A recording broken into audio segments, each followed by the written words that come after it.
My Sweet Valentine by Annie Groves. Read by Sue Jenkins. Chapter 1. 30th of December 1940. Tilly, no, stop! Don't go any further, it's too dangerous. I'm all right, Tilly Robbins assured her boyfriend Drew, as the crowd surging towards St. Paul's Cathedral parted them. All around the air was thick with smoke and the dusty aftermath of the previous night's heavy bombing. Buildings were still burning, the acrid smell stinging the throats and the eyes of the onlookers. Even now, hoses were still being directed at the most intense fires. The general noise of the Londoners, coming to see for themselves that St. Paul's was still standing, added to the rattle of fire engines' wheels on cobbled road and the roar of persistent fires, made it almost impossible to hear oneself think, never mind hold a conversation, Tilly thought. Her earlier sense of adventure had been a little dissipated as the crowd swept her away from Drew and carried her along with it. Of course, she would never want Drew to think she was the helpless kind who couldn't look after herself, but already she was missing his protective presence at her side and the warmth of his hand in hers. Soon, however, she managed to battle her way out of the crowd to stand in the shelter of a doorway whilst she waited for Drew to catch up with her. Turning, she waved and smiled at him. Relieved to see that Tilly was waiting for him, Drew waved back. Then suddenly a shower of burning sparks fell onto the crowd, followed by a piece of smouldering timber from a building. People parted, panicking, pushing and elbowing each other to try to escape. Trapped in her doorway by the crush of bodies, Tilly couldn't move. Several bricks fell to the ground nearby, one of them hitting her arm, whilst Drew struggled helplessly to get to her against the surge of the crowd moving the other way.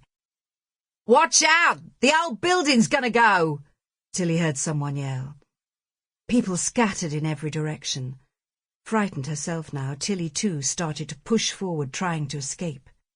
Her chest was pounding. The air she was trying to breathe was thick with dust and heat.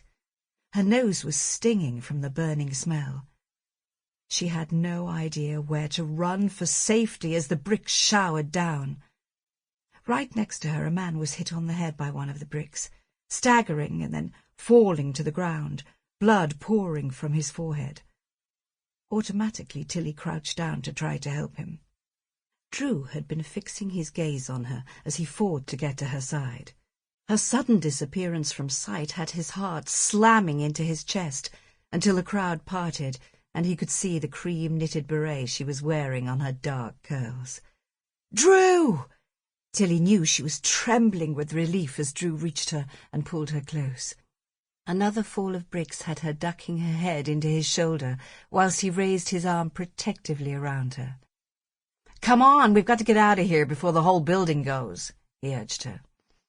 The man who had fallen was being helped to his feet by his friends. Drew was right. They needed to get away.